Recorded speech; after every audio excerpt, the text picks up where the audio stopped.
Okay, so good morning, everyone. Good morning to everyone who's watching us in Chile. Good afternoon to everyone who is watching us from Europe. Welcome to today's session of the O'Higgins Seminar Optimization. We're very happy to launch this online seminar series. This is our first ever talk of this seminar, and we have the honor to have to Mathias agree to be the first one on on for the to agree to be the opening act for this. Um, if you visit our website, you can see that we have scheduled talks for every one talk for every 2 weeks from different researchers in optimization and related fields. So we invite you all to participate. Every 2 weeks is going to be full online. Um, that's it. So today is my pleasure to introduce the Professor Mathias Staudigl from the University of Mannheim. Um, if you read the abstract of his talk, he's gonna be giving a talk about penalty-regulated dynamical systems. He's gonna be talking about some differential inclusions and their relation with control theory and game theory. And that's it. We're very happy to have you here, Matthias. Thank you again. And I'm sure we're gonna be we're gonna learn a lot today. So the stage is yours. All right, super. Thanks a lot, Juan. I'm really feel honored to be the opener of the seminar series. I think this is a very good initiative to relaunch the online seminar series that partly have also started during the COVID times. So I think this is a wonderful opportunity to bring us all together and disseminate our research to a broader community. So as Juan was already alluding to, so this is a joint work based on a PhD thesis with my student CGQ from Mannheim, together with Juan Pepoque, who's in Groningen now. And the entire topic of this thesis is essentially the asymptotic analysis of a class of dynamical systems that arise from various operator splitting type of methods frequently used in convex optimization, game theory, as Juan was already saying, so in general, equilibrium type of problems. And yeah, so we're jumping directly into that. So if you have questions, please interrupt me at any time, right? I don't see you very well in Zoom. I only have a snapshot of faces here in front of me. So please just interrupt me anytime and shout it out when you have questions if something is unclear. We have plenty of time, as I heard, so I'm happy to take your questions. All right, so let's get started. I'm starting very abstractly with the problem. So the class of problems we are considering in this work can be summarized as a free operator splitting type of problem involving an operator A that is maximally monotone, an operator D that is single valued, monotone, and Lipschitz, and some normal cone that somehow contains a set C as an index here. So this set C is a subset of a real Hilbert space. So I should have mentioned that. So almost everything that I will talk about in this seminar will be in the real Hilbertian setting. So in particular, infinite dimensional, if you want. And what we assume is essentially that the set C is a set of constraints that you would like to satisfy in solving your variational inequality, right? So you have here a variational inequality decoded by two operators, and you have constraints encoded in a set C. All right, so a pretty abstract general formulation. I will give you immediately a couple of examples, but before we go to concrete examples to illustrate this framework, let me maybe first explain what essentially is the basic assumption that drives this entire line of research, and then where also the name of the title of this seminar comes from, these penalty regulated dynamical systems. So we are going to consider situations where this set C is encoded as the zero set of another operator B that is assumed to be a monotone operator, and most of the time co-coercive, and therefore also Lipschitz continuous, right? So you know, of course, these two notions are not equivalent, but very closely related. So I'm just writing it out. So what we usually assume is a co-coercive operator, which means it's also a Lipschitz continuous operator. Okay. So this B is in some sense representing a kind of a penalty type of function that we assume is available to us in order to decode the points within the feasible set C. All right. And this is the basic assumption, the basic hypothesis we are imposing on our class of problems that we would like to solve. Okay, so now having stated the abstract problem, let's make it concrete and see what kind of problems we could in principle handle in this framework. And it's a quite universal structure essentially. So you can imagine a lot of examples can be somehow patterned in this general model. So let me start with something very concrete, something that is also very relevant and has achieved recently enormous interest in the optimization community, bi-level optimization or hierarchical optimization type of problems. These are very complicated problems that are usually as a global optimization problem, not convex, but each individual component here is convex, so it can be translated into the structure that I gave you before. Okay, so a simple bi-level optimization problem, and this terminology on simple bi-level optimization is very, well, it's debatable whether it's the right name. It's literature, the name that is used very often. I prefer actually to call it hierarchical optimization problem because it's not a simple problem. It's a very complicated problem, actually. But okay. The task there is essentially to solve two nested type of optimization problems. I have an upper level objective that is represented, for instance, as a convex composite optimization problem, a smooth function f, a non-smooth function r perhaps, but convex and therefore subdifferentiable. And I have constraints, the set C that was there before, and now the set C is in some sense not explicitly given to us, but represented as the solution set of another convex optimization problem given by a convex and smooth function G. Okay, so that means, right, I can represent the solution, the set C also as the root of a maximally monotone operator, namely the gradient of the function G. Okay, so I have the equivalence. A point is feasible with respect to this hierarchical optimization problem if and only if it's a stationary point with respect to the function G. Right? And because of convexity, this is even a global characterization. So I can take as my description in my previous template as the set C, the constraints are encoded in the zeros of the gradient of the mapping G. And my overall solution candidates I'm searching for are describable as a variational inequality with these data, where you see this would be your A, right? This would be your D. Well, the normal cone is the normal cone, right? So a very concrete instance that satisfies our principal modeling assumption. We can move on, of course, with that, right? So beyond equilibrium type of problem, and I see I've already a typo that the bracket should be closed. Sorry for that. I can also consider here equilibrium type of problems like saddle point type of problems, okay? And there's also an interesting case where usually saddle point problems have constraints implicitly given to us.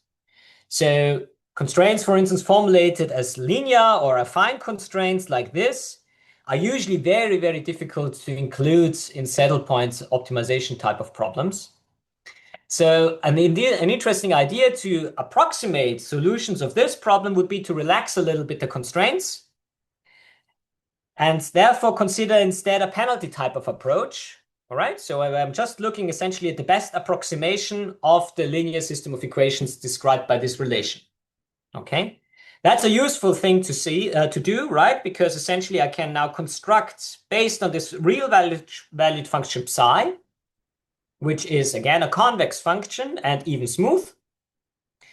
I can construct an operator B so that points satisfying the equality restriction here are also zeros of this operator. And the operator, what would it be? Well, it's just the gradient of this mapping, right? So you take the gradient, the partial derivative, so to speak, of u and v. You collect them in the coordinates, you use the product space structure of the saddle point problem, and the roots essentially of this will be also solutions of this linear system of constraints. And then I'm just using optimality conditions of the saddle point problem. So the primal dual type of theory tells you, well, a solution of the saddle point problem, a primal dual solution, first has to satisfy derivatives with respect to the u, right? So I have to take here a subdifferential and a differential, and with respect to v, okay? Plus this skew-symmetric operator that is usually present in the saddle point structure, okay? And again, using this specific identification of the data in my splitting, I obtain a valid instance for which my approach is in principle useful. Okay.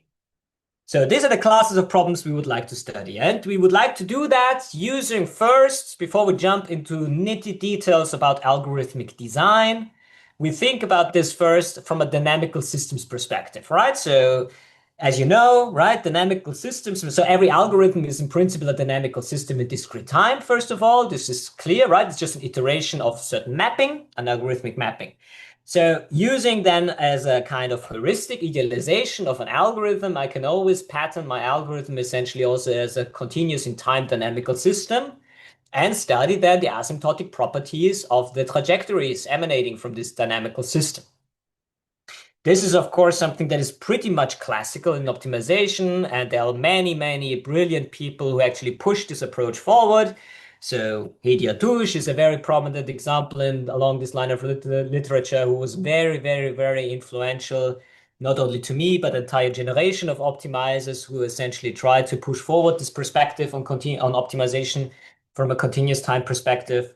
But of course, well, the co-author of this talk, Juan, is also a very prominent figure in this. I have some contributions to that. Radu Bots from Vienna is very active on this. So it's a very, very accepted methodological way to first think about algorithms conceptually from a continuous time perspective and try to learn something about the asymptotics of the sequences which are produced at the end of the day by a numerical algorithm. Okay. Well, so in the context of operator splitting type of problems, dynamical systems have been used, of course, as well. So maybe the most classical example that you have in mind here is a generalization of the steepest descent type of dynamical system with Cauchy, or later on generalized to the set-valued case by Brooke, where essentially you study flows coming from such a differential inclusion type of system governed by a maximally monotone operator A, right? And this is, of course, a generalization of the most important dynamical system in applied mathematics, a gradient flow type of system, right? And even more general, instead of a gradient, you can have here subgradients. Okay, so this is a typical class of formulations.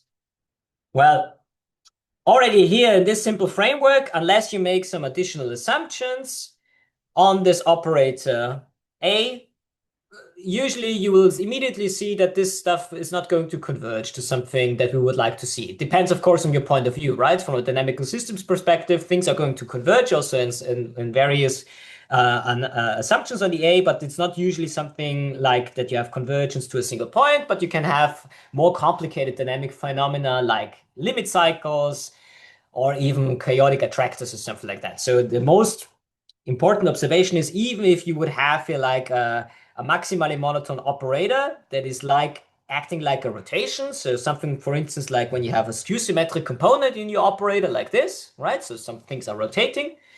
Then the flow solved by this dynamical system is not going to give you like a convergence to a single point. You will be trapped on a heteroclinic cycle like this, all right?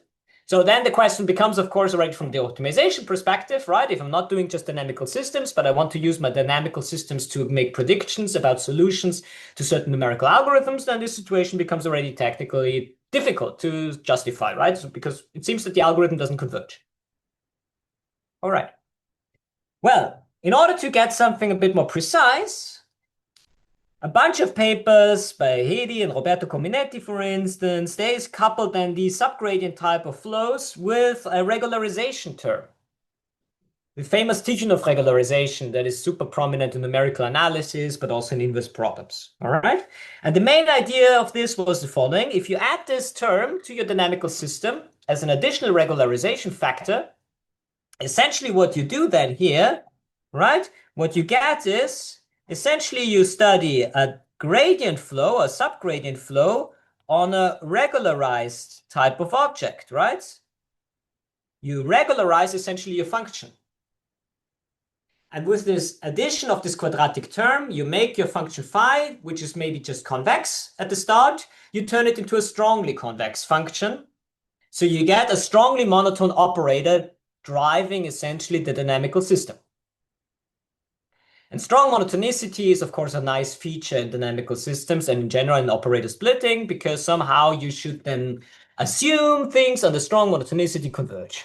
And indeed, they establish already a strong convergence result. So strong convergence, I mean here really in the metric topology. So this is patterned again in potentially infinite dimensional Hilbert space setting. So you see really that the distance of the trajectory towards a solution of your equilibrium, of your equilibrium seeking problem, converges in norm as t goes to infinity. And even more, you can say even more, and this is the fascinating thing behind this Tikhonov regularization. You're not only getting the strong convergence, you know even a priori that it will converge to the least norm solution of your original problem. Okay, this is an interesting factor. And of course, what I said here, maybe I was too quick here. You need, of course, the epsilon cannot be a hardwired parameter, right? You need to make the epsilon as a dynamic parameter as well. So you need to let the epsilon approach 0 at a certain rate, right? So this is part of the exercise to determine what that essentially means. But okay, this is what you should have in mind here. Okay, great. In some older work, we were able to generalize this to a full splitting setting where you're not only considering subgradient type of flows, but really a classical operator splitting problem where you only have the sum of two maximally monotone operators and you add to this a Tikhonov regularization term. So we understand the Tikhonov regularization in first order dynamical systems quite well by now. And recently, there's also an attempt to move this now to the stochastic setting, which I personally find quite interesting. And this is where I hope I can also explain something, what we are doing currently in recent work in this direction. So in recent work by Fadili, Atouche, and Rodrigo Maulen, they study also a subgradient type of dynamical system with a Tikhonov regularization and a Brownian motion on top. So this models essentially stochastic fluctuations on your data. So you can have like a stochastic subgradient type of method. All right, plus the Tikhonov regularization, and the question is then what happens in the noisy case even. And this is, of course, a very interesting generalization coming from data science, for instance, or machine learning, where you observe only stochastic information about your subgradients. Then this could be seen as an idealized formulation of such a dynamical system. So it's an interesting line of literature, I would say. Okay, complementary, in some sense dual, I would say. There exists a literature that focuses not so much on Tikhonov regularization, but more on penalty type of dynamical systems, where the main aim of the design of the algorithm is not to enforce strong convergence of the iterates, but rather to satisfy certain constraints encoded in your variational problem. Okay. And this is where we started with, essentially. So this is also something that Hedi and Mark Czarnecki, for instance, pushed forward. Instead of a Tikhonov regularization, if you have constraint optimization type of problems, you could think about writing down a dynamical system of this type. And this looks very similar, of course, to a Tikhonov regularization, right? But now you see here beta that should somehow penalize constraints encoded by the zero set of a subdifferential. So this is like the penalty function I gave you before in the examples. It's of course not equivalent to a Tikhonov regularization, a priori, right? Because here this beta term penalizes constraints. So as the algorithm, so to speak, runs and you want to ensure that constraints are satisfied, these beta should grow and not decay like in the Tikhonov case. So in that sense, it's a mirror image, as I said before. It goes in the opposite direction. There are some very deep connections though, so this whole literature on multi-scale dynamical systems make it precise how you can move between one perspective and the other, but qualitatively it's a different thing. It's a different object that we study here. So instead of strong convergence, you usually only get weak convergence in this literature of the trajectories. So you know essentially that you're converging within a half space, but you don't get really the convergence in terms of the metric topology here. But you have guarantees at least that your weak limit points are going to satisfy the constraints. Okay, so if you're satisfied with weak convergence, you know at least that some weak limit points are going to solve your problem. And based on that, you might want to do some averaging procedure or some further regularization to get a real limiting type of trajectory. From a technical perspective, and this is something that will pop up as well in this talk, what is very interesting there, you need an integrability condition on certain data, certain quantities that are within the splitting, all right? So a very intricate and interesting phenomenon that appears here. In order to ensure the weak convergence, you need summability of such an objective, where this psi star is the Fenchel conjugate of psi. Okay, so I assume you know this terminology. Okay, so I did not prepare slides now explaining duality in convex analysis. So this psi star, I assume you know that the Fenchel conjugate of a convex function can be computed exactly, and this is a psi. This is what is called your psi star, and you correct essentially the values of this Fenchel dual with a support function of the constraint domain. The sigma is the support function of the set C. And you need that this summability condition here is satisfied with respect to the penalty schedule beta that you impose here.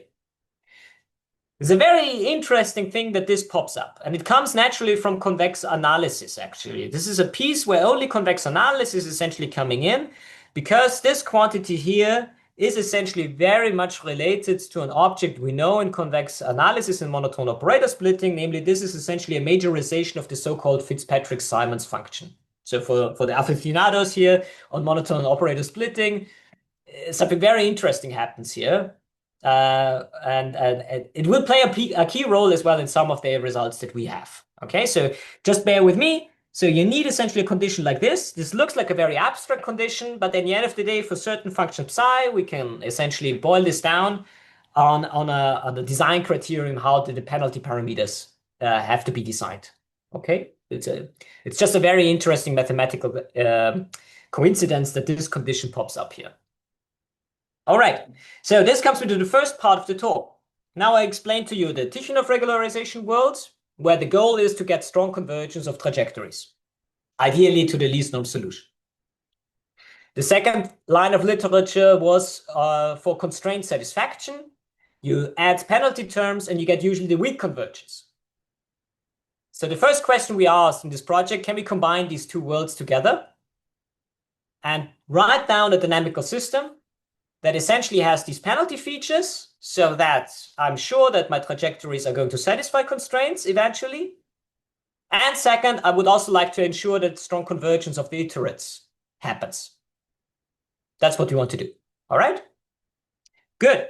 So let's start with that. So I give you now an example of two dynamical systems that we've investigated in detail. I'm pretty sure many more are out there. So if you have a favorite operator splitting formulation, it would be interesting to work with it and see whether it's solvable. So I'm only presenting you now two. I'm pretty sure you can do more formulations. So for instance, we did not look at Douglas-Rutchford so far. We did not look at Piesman-Rutchford.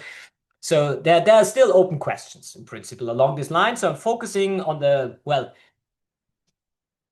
basic operator splitting schemes that you probably have learned so far. So I'm focusing in this talk for the moment on the forward-backward splitting and the same type of splitting forward, backward, forward. All right, so let me start with the forward-backward system, which is essentially a generalization of projected gradient descent. In case all the data have potentials, what I tell you now is essentially projected gradient descent. All right. Okay. Well, so what do we need usually for forward backwards to get convergence guarantees? We need that my operator D is not only monotone and Lipschitz, but actually I want something sharper. I want to have co-cursivity. Okay. So to remind you, co-cursivity means essentially this. Okay. Every gradient of a convex function satisfies. Yes. So for convex functions, this is usually said. This is satisfied. So this is an example for convex optimization, for instance, that I give you now, right? Okay, so how do we design the dynamics? The dynamics are consisting of two parts. I have now two features, right? I have the beta and the epsilon. Beta is a penalty parameter. Epsilon is my Tikhonov regularization. I need to have both of them. Okay, then I change essentially my problem. All right, the original splitting was I want to find a zero in A plus D plus normal cone. Okay, I'm searching for such a point. Right? So how do we activate this three operator splitting? Well, in a typical operator splitting framework, we do this piece by piece. So the A is a maximally monotone operator. So this is what you, as you usually do, right? This is what you reserve for a resolvent-like step. Okay? The D is the co-cursive operator, so this should go into a gradient-like step. The normal cone is replaced by this penalty term. Okay. So what I'm doing now is the following. I'm taking my D from my original splitting. I regularize it a la Tikhonov. I'm adding a penalty parameter to ensure constraint satisfaction ultimately. Then I'm using here resolvent. Okay, so this is the definition of the resolvent of a maximally monotone operator. This is a single valued object by Minty's theorem if A is maximally monotone. And I'm running a dynamical system, first order type in time like this. This is the forward backward splitting. All right. Okay.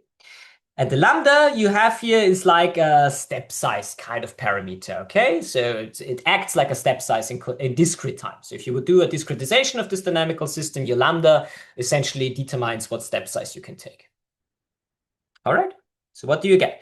Assumptions. Well, assumptions are natural in this framework, right? As I said, epsilon is going to be the role of the Tikhonov regularization, so I want something that goes to 0. Beta is something that must go to infinity because I want to have my penalties satisfied in the limit. And we need some condition on the product of the epsilon and beta. So this shows the competitive effect that you need, right? So you cannot choose these epsilon and betas independently. That's a consequence of the analysis. I will give you some pieces of the analysis later on, but this is in principle what you need already. You need the competition between the epsilon and beta, okay? Once you do that, plus a bunch of technical conditions that I invite you to read from the paper. So I'm not going to develop essentially where these conditions come from. This is from the Lyapunov analysis of the dynamical system. So the method of proof is very classical. We are going to construct a kind of Lyapunov function, and we're going to show dissipativity along this along the trajectories of the dynamical system. And to get dissipativity, you need essentially some scaling requirements on all the parameters that are involved here. If you make these assumptions on the parameters, so if you design epsilon and beta along this way, you can ensure strong convergence to the least norm solution of the original problem. This is the statement. Good. So far, so good. Let me give you some ideas how the proof works. And this is a universal type of proof technique that we used already in some old work with Sorin-Grad and Radu-Botz. So I'm going to give you some overview on the proof on the first part because this is the easiest part in some sense, so I can explain the detail, the elements of the proof without too much technical details. All right. So the proof essentially is a kind of a tracking type of argument. What does that mean? So I'm identifying first a continuous curve that describes solutions of an auxiliary problem, an artificially constructed problem that approximates solutions of the original problem. All right, so well, how does it look like? So I'm constructing here solutions x bar that depend on the current parameter values on the Tikhonov and the penalty, so that for each pair epsilon and beta, this x bar is the unique solution, the unique root of this strongly monotone operator. Right? Because you have here this epsilon term with the identity coming from the Tikhonov. A, D, and B are all maximally monotone operators. So in total, you get a strongly monotone operator. So it has a unique equilibrium. For every epsilon positive and beta positive, it has a unique equilibrium. Okay? And this is essentially my anchor point. For every parameter value epsilon and beta, I have a unique anchor point. And the dynamical system essentially tries to track this anchor point until the bitter end. So the only thing we need to know is essentially the asymptotic properties of this anchor point. We need to know when the epsilon and the beta approaches the limits, that this curve x bar really converges to the least norm solution of the original problem. That's the first piece of the proof. Right? Okay. Even more, we prove quite a lot of things. We are proving a lot of regularity properties of this curve. Okay, so I treat this now as a curve parameterized only by time, so to speak. And we can prove essentially that this relation, this curve, is a Lipschitz continuous path. So not only that I have a lot of regularity by Lipschitz continuity, I have even almost everywhere differentiability by Rademacher. So this is very cool because now I can use classical Lyapunov type of ideas using derivatives in an almost everywhere sense, right? So that suggests if my tracking idea indeed works, the energy function I should use for my dynamical system is essentially the trajectory at the distance to the anchor point. Okay, this is our guess, so to speak, for the Lyapunov function of our dynamical system, or the energy. All right, so let's do some analysis. We do first order computations first. We take time derivatives almost everywhere. So I'm not very rigorous here, obviously, right? So you would have to do this almost everywhere because it involves obviously this derivative of a Lipschitz continuous trajectory. But of course, as you know, Rademacher's theorem guarantees that this derivative exists almost everywhere. And in the lemma, you first have to prove certain bounds on this derivative, which are formulated like this. Okay, so this is a technical analysis I'm not doing here. This is just for information. So we have complete control on the derivative of this anchor point as a function of t, and you get first these type of results. All right, using this analysis, or this first step in a simple lemma, you can write down a rate of growth on your energy bounded from above by a term like this. This looks complicated in principle, but it's not so complicated if you just collect terms appropriately. Right? Once you collect the terms appropriately and do some rescaling, essentially what turns out from just taking derivatives and manipulating the objects that appear in these derivatives, the growth rate essentially on your energy is representable like such a simple relation. Where this Wt is some function, we can bound it like this, and well, this is a simple instance of other dynamical systems, right? This is something you would have in Gronwald's inequality, for instance, as well. So just integrating this object using Gronwald type of ideas, we can integrate now this object and obtain an expression like this. All right? So when I now want to prove that my energy goes to zero, this phi on the lower side of this inequality, I only have to control the upper side. And you see the exponential integrating factor that comes from my solution of this ODE. This delta is essentially a number that comes from the regularization effects. Okay, so I need to make this delta essentially going to infinity, so that these exponential terms go to zero. That gives you one information, how you design the epsilon and the step size. And then the second effect here, this term needs to be controlled. Okay, well, and this you can do by using an analysis tool. So this is very elementary. You just apply L'Hopital's lemma in case this is not a bounded quantity. So if this integral would be bounded, then you're done anyhow because this term kills everything that is bounded. So if it's not bounded, you just apply L'Hopital, and then you get all the information on the parameters by L'Hopital that you need in order to ensure that this is zero. And with this, you can essentially design all the parameters that you need. And that's the proof. And later on, of course, you have to work out that the parameters you can realize with these criteria don't define an empty set, right? So it should be realizable, but this is what we do. Okay? So this gives you a quick overview about the proof technique involved in these results. So it boils down always to elementary Lyapunov type of analysis and Gronwald type of arguments. All right? Very good. Questions about the first part, maybe? I hope I'm not too quick. It's very quick, of course. I mean, it's a technical argument, but you see, it's not difficult. It's always pretty elementary, actually, so far. Okay, well, then let's move on. So far, we solved now I gave you now a potential scheme that is good for co-coercive data. Well, you know, obviously, right? Once you have a skew-symmetric component in your splitting, like in saddle point problems or in general KKT-like of systems or primal dual type of formulations, there's going to be an issue with co-coercivity because the rotation inside primal dual optimality conditions essentially destroys the co-coercive structure.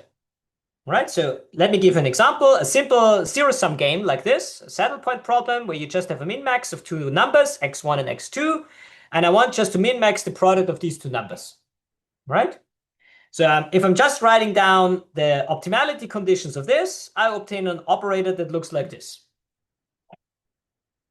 Well, this is of course a skew-symmetric matrix. It's monotone, but not co-coercive. The dynamical system would look like this. So it's essentially, if you write the dynamic oscillator, so the second order ODE, as a coupled system of first order ODEs, as you do in classic, well, in your dynamical system course, you end up with this dynamical system. So essentially, this is just the oscillator equation that you know from engineering, for instance. And you know, of course, the oscillator is not converging. You will be trapped on limit cycles. So you don't converge with just using forward backward. Well, what can you do? A simple idea would be the following. Okay, if this object essentially avoids the convergence because essentially the spectra of this matrix are on the complex disk, what can you do? Well, you play with the spectrum, right? You try to manipulate the spectrum of your matrix D so that you stay within the unit disk and to get some contraction effects. That's what you do. So how could you realize that? You add an extra gradient step to your dynamical system. And one way to do that would be the following. This is an idea coming back to Paul Zeng. So Zeng was, for instance, saying I'm doing an extra gradient step where I apply first a gradient step, and I use this gradient step in the formulation of my dynamical system, updating the X. And when you then do that, well, the cool thing is you have now a D, the D matrix evaluated at this point P. So essentially you get the product of the matrix D inside your ODE. It looks like this. Okay, so it's still a linear ODE, but now the matrix is manipulated by the lambda.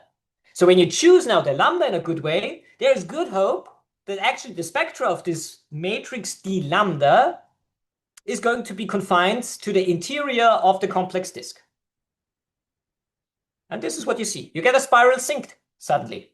When you play with the lambda in a good way, right? So in particular, if you choose lambda satisfying this relation, you turn the limit cycles into a spiraling sync. So you get convergence at the end of the day. That's the idea of the forward, backward, forward splitting, essentially. All right. So now doing this in a full-fledged framework, all right? So extra gradient type of methods are the forward, backward, forward. And I should say this is very similar to the Korpelevich type of extra gradient. I just have one less evaluation of a resolvent. Okay, the Korpelevich extra gradient, which is very prominent in machine learning, is also something that is kind of having the same idea, but it's a bit more computationally expensive because it requires essentially two evaluations of the resolvent. In the Zeng splitting or the Zeng version of this extra gradient, you save this. So that's, in my opinion, a bit nicer, but that's not the part of this talk, right? So this is subjective. All right, so we are starting now this formulation of a dynamical system where everything is the same as before. All the data are the same as before. All right, so I still have my V, which is combining Tikhonov regularization and penalty effects. But instead of just focusing on this forward-backward step, I actually use this in the formulation of a first-order dynamical system, adding here an additional gradient step, so to speak. Right? I evaluate my gradient at two different points, thinking about this in a convex optimization setting. All right. It turns out the analysis is much, much, much more difficult in this framework. It still runs in the same way, all right? So the argument proving the strong convergence of the trajectory is the same. The analysis is just a bit more technical, so I'm not going to give you now the details of the proof, but it's essentially a brute force computation along the same line as for the forward-backward, with a bit more technical difficulties, but it runs the same way. So the punchline is the following. I can give you a concrete lambda. I can give you some values for the parameters. They are here. When you design parameters like this, and again, okay, we checked that carefully. So there's a non-empty region of parameters, just using polynomial functions as an ansatz to design those parameters epsilon and beta so that these can be satisfied simultaneously. You again get strong convergence to the least norm solution of the original problem. Okay, so the same result as for the forward-backward splitting, but I could save the assumption that my operator D is co-cursive. Okay, so it's suitable, for instance, for saddle point type problems or any kind of primal dual optimization formulation you have. Okay, good. Let me give you an example. I think now is a good time to give an example. I think if I'm running out of time, then just let me know, right? Then I'll try to speed up a little bit because I really would like to show you something on the new projects we are doing in this framework. So just very quickly, an example, right? So we had tested this, for instance, in a framework of ill-post linear inverse problems with a TV regularization. So I'm not giving you the details of the inverse problem. At the end of the day, we are trying to solve a linear inverse problem that is ill-posed. So here's my forward operator, and here's my tracking signal that I see. These are the images I see, and I want to find a parameter theta so that my linear inverse problem is solved approximately. And I'm doing this subject to some regularization effects. So because I'm running out of time a little bit, I will not give you details about these functions f and g. This is quite standard if you know how TV regularization can be reformulated as a operator splitting type of formulation using a matrix L. So this matrix L is essentially a discretization of the gradient acting on this TV regularization. So I'm sparing you the details. What is important, you can write this always when you pass from this convex composite formulation to the saddle point formulation, where you are ending up solving this type of problem. Okay?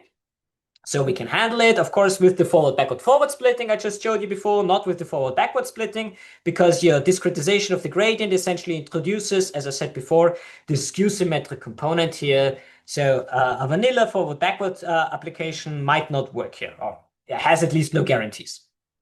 So what do we do? Here you have the pictures. So you essentially you want to reconstruct these images. You only see a blurred version of these images. This is what our algorithm is doing. All right, and here you see also the signal to noise ratio. So it's reaching values that are quite competitive with state-of-the-art type of architecture. So it works quite well as a punchline, right? Okay, so then let me maybe switch on gears and let me jump over this case. So just quickly tell you what we did on top. So we also could handle the case where essentially your constraint set C is somehow complicatedly structured, like in a PDE constraint optimization problem or optimal control problem, and you would like to use some kind of domain decomposition type of ideas. Domain decomposition essentially says you divide your domain to various pieces and you treat the computational architecture in these domains separately. A classical thing in numerical analysis. And so this leads essentially, so I'm jumping over this motivating example, this essentially leads to a formulation where your structured sets, your constraint set can be written, for instance, like the intersection of two arguments, of two penalty functions. Okay, we can handle this case as well. It's a bit more complicated, and here time already plays a big role.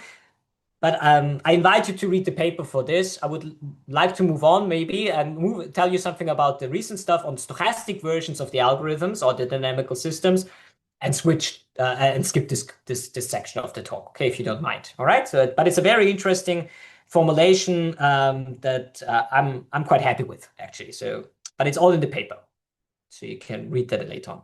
Okay. So let me maybe then move on to the most recent things that we are currently doing in this framework. And very quickly, because I think I'm running out of time, right? So only to give you ideas, okay? So I'm now making the problem much more structured, but the oracle, so to speak, or the information you have about the problem are a bit more complicated, okay? So what is simpler? I'm focusing now concretely on the convex optimization case, okay? So I want to solve convex optimization subject to set constraints. My function phi, the objective I want to minimize, is only assumed to be lower semi-continuous proper convex, not smooth, not necessarily smooth. Okay, and my set is something that is non-empty, closed, convex, and I'm also now in the finite dimensional framework. Okay, now I'm explicitly working on the finite dimensional framework. Oh yes, and I should acknowledge that this is recent work with Russell Luke together from the University of Göttingen, so I should also say that. All right. Well, you can solve this, of course, directly by projection type of methods, but if the set C is complicated, like an intersection of many sets, computing an orthogonal projection would be nasty, but maybe a penalty formulation is viable. All right, so this is something we would like to solve, therefore, with penalty type of methods. So when you have noise, right, immediately an iterative scheme, including these penalty terms, so if the function psi is our typical penalty function for the constraint set C, would look like this. Okay, you have like a subgradient type of iteration, where now a noise component is essentially perturbing the iterations. All right. How could you think about this in a continuous time setting? And this is really much related to the recent work by Fadili and Latouche and Rodrigo Maulen. And I think this is a very interesting thing, how to conceptualize stochastic dynamical systems or stochastic algorithms in general. So you can also think of this as a realization of a stochastic differential inclusion, where essentially you have here your right-hand side written as a dynamical system with a maximally monotone operator and a gradient. Okay, so in particular, if you want, it includes even gradient descent as a special case. But I have here as a perturbation on the right-hand side, not something arbitrary, but a semi-martingale, a continuous time semi-martingale written directly as a Brownian motion. All right. This is an interesting formulation because actually this formulation of a constraint dynamical system is very classical in probability theory. So I don't know if probability theorists are in the room, but those people who know maybe the classical Scorehots type of problem, they will immediately realize, okay, yeah, this is what we do when we study reflected diffusions, for instance. Reflected diffusions are a special case of this. Why? Well, because first of all, you have to say what is essentially a solution for such a dynamical system. So I would like to make sense first of the notion of a solution of such a set-valued stochastic dynamical system. And the notion of a solution is actually a quite interesting one because it essentially means you realize this as a particular instantiation of a stochastic differential equation where essentially the boundary of this maximally monotone operator acts as an obstacle. It's like acting as an obstacle, and whenever you are inside, you want to be inside the graph of this maximally monotone operator. But if it's bounded, right? If the graph, so if you don't have a domain that is the full space, once you reach the boundary, you have to push the system back, right? So you need some discontinuous pushback, essentially that avoids escaping the system from the graph of this maximally monotone operator. So you need to find essentially a bounded variation process that makes sure that this pushing back happens, okay? So this is a complicated seemingly formulation of solutions of such a dynamical system, where this bounded variation type of push means essentially that this object here remains non-negative, which essentially means, well, your dkt must be, okay, this is the heuristic interpretation of this, must be in this object almost everywhere. This is how you can solve this. And this is very nice. If you have this information, how to find solutions, you can construct solutions immediately, right? So you can construct solutions immediately of such an SD, and we can prove a lot of nice things about this. And probably then I will just show you some examples. We prove essentially that dynamical systems of this type satisfy an LP growth condition. Okay, so we get a bound of the stochastic process in the LP sense. We have the first side of OPL, so relative to every solution of the original problem, where here you could write here a subgradient, but it doesn't matter. I just have a splitting problem like this. You have boundedness essentially of the trajectory relative to an anchor point Z. And we know essentially what this says, we essentially have constraint satisfaction asymptotically. It's very nice, and we can prove much more things. So this is a preprint that will come out soon.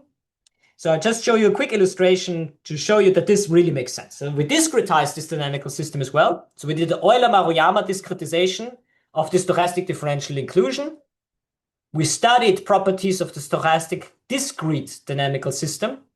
And for instance, you can apply this now to a penalized version of the classical basis pursuit problem. Okay, basis pursuit means you have to find a sparse signal among all possible solutions of an ill-posed linear system of equations. Okay, this is the classical basis pursuit. This, of course, satisfies completely the assumptions of our problem, right? My objective is the L1 distance, convex, non-smooth. Our constraints are encoded by the argmin of this linear system, right? And you see nicely what happens. So again, when you run our scheme, let me maybe make this a bit bigger. This is the ground truth signal. So these spikes that you see here in gray are the ground truth signals. So this is where the vector x has something in the support. These are the points you would like to reconstruct. This is the signal after transforming it subject to your forward mapping A to the linear system. Okay, so you see after 100 iterations, our algorithm is very lousy. Obviously, 100 iterations for first order method is nothing. So you see almost nothing happens. 200 iterations, still nothing happens. 1,000 iterations, it starts catching up. After 5,000 iterations, essentially the support of the ground truth is almost exactly tracked. And also the images you get are almost exactly tracked. And this is done under a sketching type of assumption. So the stochastic thing comes here from a sketching of the constraints. So we don't see the matrix A defining our linear system of equations at every time. We only see a subsample, essentially. We have sketched information, and that motivates the stochastic gradient type of system that we have in here. Okay. Same phenomenon happens for more general classes of inversion type of problems, so linear inverse problems where you want to reconstruct the ground truth x hat. This is a very academic example, but this is actually an example taken from the book of Nesterov in order to test the performance of subgradient type of methods. So you have essentially a ground truth that has to satisfy a linear quadratic function like this, and I want to track the solution x hat, which is just 50 everywhere up to, yes, just 50 everywhere up to a certain point, up to a certain threshold. Okay, so just to show you what happens. Again, if you only see sketched information about the quadratic function defining the constraints, and you see after 100,000 iterations, it really catches up finding the ground truth. Okay, it's a very nice algorithmic scheme, I believe, to solve this. And you see, actually, it's way beyond penalization. So what we actually solve here is a bilevel problems. Actually, what we solve here is a bilevel type of problem. And to my knowledge, this is among the first, well, stochastic, hierarchical minimization problems coming up with this specific architecture. So I believe this is a quite interesting thing. And this is something that occupies us still quite heavily. We have more or less the analysis done for the first part, but there are many, many, many open questions that we're still investigating here. So I think for the sake of time, I will stop here now so that there are at least some time for questions. And thank you very much for your attention. Thank you very much, Mathias, for that very interesting talk. Thank you so much. Are there any questions in the audience? So people clapping. So Luis. Chapeau. Thank you, Matthias, for interesting talk. Do you hear me? Yeah. Do you hear me well? Yeah, I hear you well, Luis. Yes, go ahead. Great. Well, I have a question regarding your technique. If you can come back to the second part of the talk, the forward backward. Back and forward. Yeah, it's that's a slide actually. No, that's a forward backward forward. The forward backward because probably I can do the question more precisely if I can see you just want to see the dynamics, or what do you want to see? Exactly, that one. Yeah. Okay. Actually, my question is because the first idea I could have is to take the inclusion and take Sarnecki's approach and add an epsilon x, for instance. That's the Tikhonov. Just add the Tikhonov regularization to the inclusion. Yeah. But in that case, you are doing something like a regularization of the maximally monotone operator, taking the Moro-Yoshida regularization to an auxiliary point somehow on auxiliary trajectory. And my question is how your technique can be compared with, let's say, vanilla idea of you just add an epsilon x to the classical inclusion or differential inclusion of Sarneckis, who I don't know if there is a problem in there doing just add an epsilon to the differential inclusion, or if you gain something. For this method here, I mean, we didn't do the analysis, I have to admit. But for instance, in an old paper that I mentioned before with Radu and Surin-Graz, we actually studied both cases, where we studied this formulation here on the slides, but also the formulation where the Tikhonov regularization acts directly on the trajectory, so it's on the outside, so to speak. Okay. It has the same effects. The results were the same. With the penalty term, we didn't study it yet, so I don't know. It's so CG was looking into this a little bit. I personally, my intuition would be it should be the same. But we didn't do really the analysis, I have to admit, because, okay, I'm a bit biased here, perhaps. For me, this epsilon is indeed a Tikhonov regularization of the operator splitting problem. So for me, it should act directly on the D, because I'm regularizing the D, right? Okay. That's why we went for this formulation. But of course, the other direction is also viable and perhaps interesting. Could be yeah, would be interesting to check. We didn't do the full computations yet. Okay, thank you very much, Matthias. Thank you, Luis. Are there any other questions in the room for Mathias? If no one has a question, I think I have a quick question, Mathias, about the forward, backward, forward section that you showed. That's the Correct. section where you show the simulations, right? At the Yes, end so of the on the inverse images. problem, you mean? Yes, yes. Okay. And here, I'm sorry if I get a bit lost, but this algorithm is a discretization for your dynamical system, right? Is the No, temp actually discretization. this, yes. Okay, so yes, so we did indeed to implement the scheme, we discretized then this dynamical system. Indeed, yes, we discretized this flow.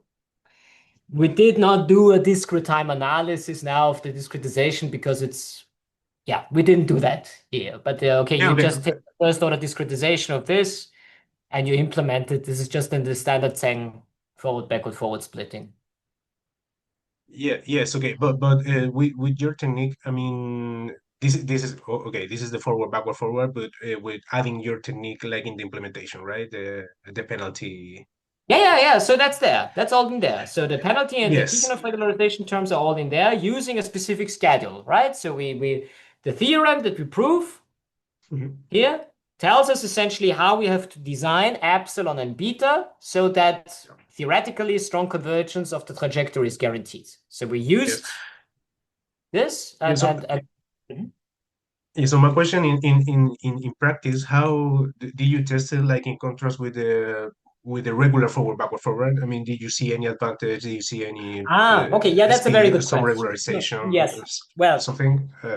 no, this is an excellent question. We didn't do that yet. Yes, so this is an excellent question, obviously, right? So you can always ask the question whether this Tikhonov regularization helps then in the discretization. So my feeling would say yes, it should help because it convexifies essentially the problem. But we didn't do this now empirically for this specific problem, I have to admit. Yes. But in practice in the simulations, did you gain like any intuition on how those Oh yes, they're critical. yeah. They're super critical, right? So you really have to play with these parameters in order to achieve a certain accuracy, obviously, right? So they're you have to play with those things. Yeah, it's not for free that you get it. So you really have to use the ansatz that the theorem provides you and then play with the so essentially what you do is, right, you take a polynomial as your ansatz for the epsilon and the beta, and then you try to find the optimal constellation of parameters satisfying all the bounds that you have on your growth and so on and so forth, so that the performance is well, right? So it's not for free. It's clearly, yeah. So this is quite a nasty crunching of data, indeed. Yeah, Yes. yeah, but it is. Okay, thank you so much. Thank you. Are there any other questions in the audience for Matthias? You can raise your hand virtually. I think we can. Okay. No, if there isn't any more questions, I mean, again, thank you so much, Matthias, for agreeing to be the opening act of this series of seminars, of online seminars. Thank you so much again. Thank you all for participating and for connecting. We're gonna be sending new emails about the new talk that is gonna be in 2 more weeks. Thank you so much again, Matthias. Well, thank you for the invitation. Thanks everybody for being here. It was a pleasure. All right. Bye. Thank you. Okay. Thank you, Thank you, Matthias. Mathias. Thank you all. Thank Thank you. you. Okay. Take care. Thank you.